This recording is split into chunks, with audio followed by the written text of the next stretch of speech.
Hey there, I'm Kevin, the owner of the Resplendent Cave Game Mastering Services, and I've been a professional game master for a few years now. I've run multi-table D&D events, one-shot sessions, ongoing campaigns. I've helped schools and libraries launch their D&D program, and I've also run corporate events and birthday parties as well. So I made this video to share my experience with anyone who's exploring with the idea of being paid to run tabletop role-playing games, how you might get started, and some of the realities that you'll face if you decide to get into it. So the first thing to ask yourself is, do you have the right experience? Have you worked in customer service before? Do you have any bookkeeping skills? Have you done any event management and are you familiar with ticketing platforms? All these skills go a really long way to helping you become a successful professional game master. Sometimes aspiring professional game masters might confuse experience in playing the game with experience in the business of games. Yes, it might be helpful to have read every obscure source book about Faerun or to have an encyclopedic knowledge on every stat in the monster manual, but when you decide to become a professional game master, you're actually deciding to become an entrepreneur. And the skills that help you become a great entrepreneur will help you become a professional game master. So, the first step is by gaining the appropriate skills and experience. Being a professional game master is pretty much a customer service role. So, if you haven't played in a public setting before, you're really going to want to do that first. Some ways you can gain experience doing that is by volunteering as a GM for your local conventions or by playing at your local board game or tabletop cafe or your local game store. What you want to do is you want to run games for all sorts of people in all sorts of environments. You want to run for kids, you want to run for adults, you want to run for new players, and you want to run for players who've been playing since the 70s. You want to run in all sorts of different places like restaurants, cafes, board game places. You want to run in schools and libraries. You want to adapt to a place if it has square tables, round tables, if it has comfy chairs or plastic stools. When you run in a public setting, I find that it really does help to build confidence. And when you're ready to launch as a pro GM, you will have already interacted with the public, so you're not completely new to the scene. So awesome, you've run tons of public games now and you're feeling confident, you've experienced the rainbows of players that could show up at your games. What's the next step? Well, the next step is to choose a target market. And no, it's not everyone who plays D&D, which is way too broad. What you want to do is you want to target a particular segment of the D&D market. Are there people who really enjoy horror and you love running Curse of Strahd? Your marketing should reflect that. Maybe you want to run Dungeons and Dragons for youth camps or schools and libraries. Your marketing should reflect that as well. The important thing is to choose a demographic that you want to reach out to, that you want to engage, and aim your marketing towards them. So you don't just want people who like to play D&D, you want people who love your type of game. For example, I have a colleague and she runs ladies only nights, which is a market that I generally can't serve. However, I do specialize in Asian themed settings. So naturally, by focusing on our niches, we're not competing for the same segment of the market. So choose a niche and go hard on that niche. Once you've thought about your target market, it's time to create a website and get your business set up on social media. People will take you less seriously if you don't have a website, and there's really no excuse not to have one in this day and age. The important thing is that it should be clean, easy to navigate, and include a professional headshot. The professional headshot is crucial because it does show that you're a legitimate business. I know that we're really tempted to, and I really did this in my early days too, where we're wearing the cloak and we've got the hood up and we're doing the steeple hands and we're trying to show people that, like, wow, we really get into character. We embody these NPCs and we tie plot lines together like some sort of master weaver. But don't do that. What you want to do is you want to emphasize professionalism first. Why? Because someone is about to spend money on you and they want to know that you're going to take the job seriously. They want to know that you're going to show up on time, that you have all the equipment and tools that you need to do the job. And what a headshot communicates is credibility, accountability, and high standards. All the other shots of you hunched over your GM screen, making the face, and you got the action hands going, those can live on other parts of your website or your social media. But the important thing is that people see a professional headshot first. As for social media, you're going to want to know where your target market likes to live on and get on the same platform that they hang out in, even if you hate that platform. Let's say, for example, you want to target corporations with corporate D&D, and you say that by running this with your team, they're going to have a great communication and team effectiveness.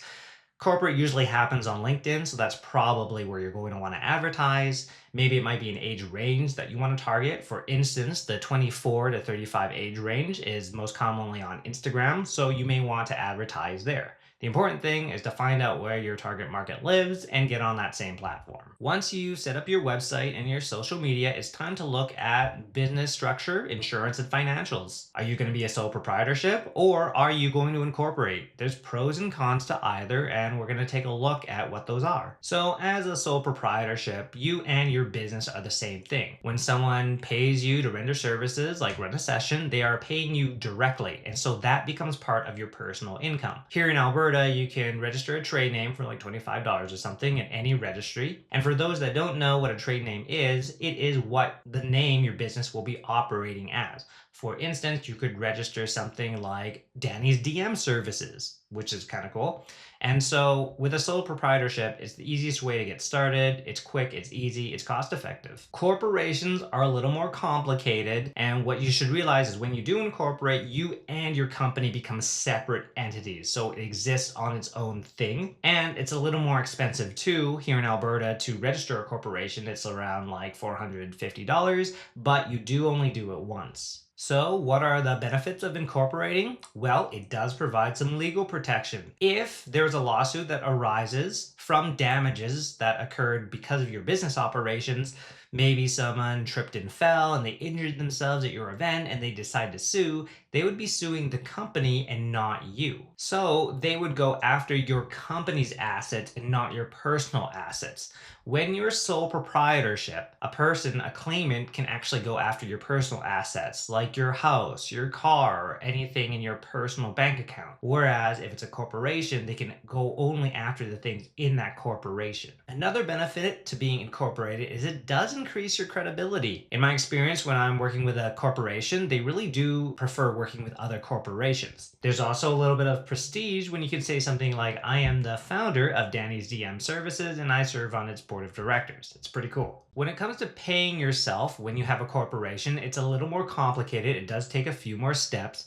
When you're a sole proprietorship, you can make what's called an owner's draw, and you can transfer out of your bank account, your business bank account, into your personal account for personal use. With a corporation, you may want to pay yourself a salary, so you would have to set up a payroll account with CRA, or you can pay yourself through dividends. And when you pay yourself through salary, there are tax considerations as well, because you might be contributing to EI or CPP. So once you've decided on your business structure, let's take a look at insurance. And what you're going to be looking for at the start is a general liability policy. You want to cover up to $1 million or $2 million in damages that can arise from, say, lawsuits or damage or equipment loss. And some clients that you work with will want you to have insurance as well. For example, I work with schools and libraries and they demand that I carry insurance. My recent research tells me that here in Alberta, the cost for insurance can range from around $900 to $1,300 annually. So let's talk business financials. When you're running a business, you want to keep your personal transactions and your business transactions separate, or else your bookkeeper will want to strangle you. And if you're doing your own bookkeeping, you will hate yourself for mixing the two up. So the first thing that you're going to want to do is you are going to want to go to the financial institution of your choice and you will ask them, hey, I would like to open a business checking account and a business credit card account. Those are the two that you need to get started. You may also want to open a business savings account if you're collecting GST.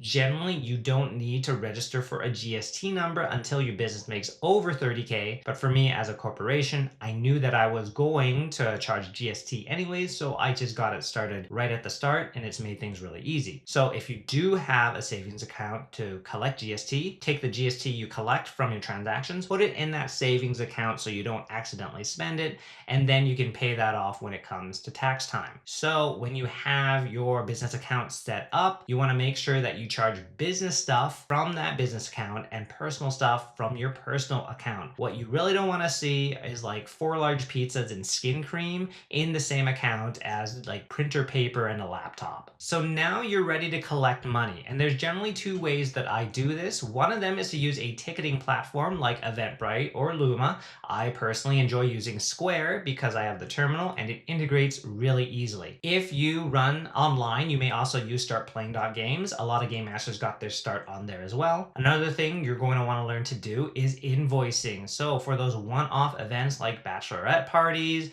birthday parties, corporate events, you want to send an invoice to your client where they can see the cost and then they can pay you through, e-transfer or Interact. When it comes to invoices, Square has the capability. I can use QuickBooks as well, or you can use a Google Sheet invoice template that you can find online. Now that you're ready to take payment, what's your pricing model going to be? Well, in my experience, there are 4 different pricing models, and the first one is charging per head to play. You would host a 3 to 4 hour session and you would charge a person about $15 to $25 for them to come and play with you. This pricing model is very popular with cafes, restaurants, and conventions, and it's one that I use a lot for one-shot beginner games. The second is charging by session. This is when a client wants you to run a birthday party or a team building event or a bachelorette or whatever, and you charge for your time. Say they want you out there for a 3, 4, or 5 hour session, and you say, okay, that'll be about $100 to $200 depending on complexity. For me, I hover around the range of around $125, but if it's out of the city, I can charge up to around $200.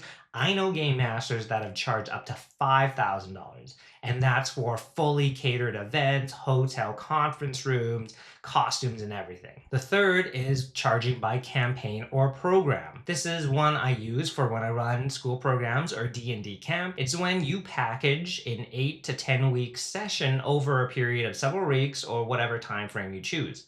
For example, I ran a camp and it is a 8-week program and it's $160 for each kid to join that program. Finally, the fourth pricing structure is a custom arrangement. And this is where you might mix and match any of the previous 3 to meet the needs of your clients. They might be some total custom elements in there as well. You might charge for incidental. You might provide catering. You might provide costumes, miniatures. It's up to you to decide how you want to price things out. When you're working with organizations, conventions, and business owners, each contract is going to be different, so it's up to you to decide how you want to approach it. Now we're going to take a look at 2 different market segments. One is B2C, which is business to consumer, and one is B2B, which is business to business. There also exist B2G, which is business to government, but that's a little unlikely unless there is some sort of national Canadian D&D strategy. So your messaging is going to be different between the B2B and B2C markets. When I market to B2C,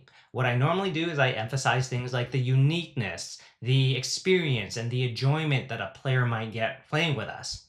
And so a lot of my promotional materials have things like the cool item cards that they earn and the swag bags. And because I specialize a lot in running multi-table D&D mega events, a lot of my material says, it's going to be awesome for you to come to our game, and then you're going to cooperate with other tables, and you're all going to work together to defeat one single boss. When I work with businesses, nonprofits, and other organizations, what I do is I emphasize value. What does the organization gain from hiring me as a game master or as an event coordinator? Is there a charitable mission that I can support? Will it help them generate revenue? Is there any data I can provide? Let's say you're marketing a D&D program for an apartment complex. So you might say something like, when tenants have friends in the building, they are more likely by this percentage to renew their lease. And doing so saves you this much money because you're not losing them, you are retaining them as tenants. Or maybe you're hired as a game master with a publisher so that you can run their system.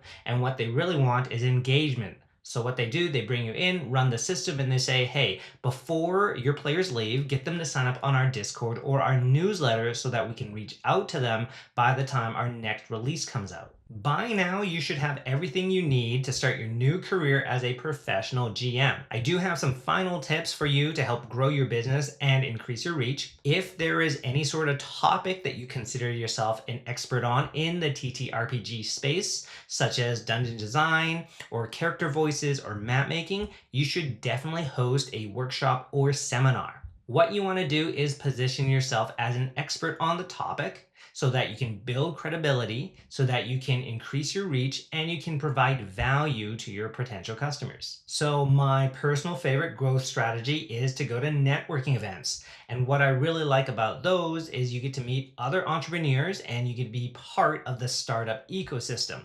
The important thing about going to networking events, though, is to not focus on the sale. Instead, you want to focus on building a connection. Say, for example, you meet someone and you know it doesn't make sense for your businesses to hire from one each other or work together, but maybe you have the same charitable mission that the both of you feel passionate about, or maybe the same hobbies. Maybe you have a mutual friend. The important thing is you want to stay there and try and build that connection, a genuine connection with another human being. Provide something for someone in some way, and eventually your name is going to be brought up around the people that you want to know your name. So I hope this video has been helpful to you and I haven't scared you off from being a professional game master. I'm Kevin, the owner of the Resplendent Cave, and I am wishing you all the best in your pro GM journey.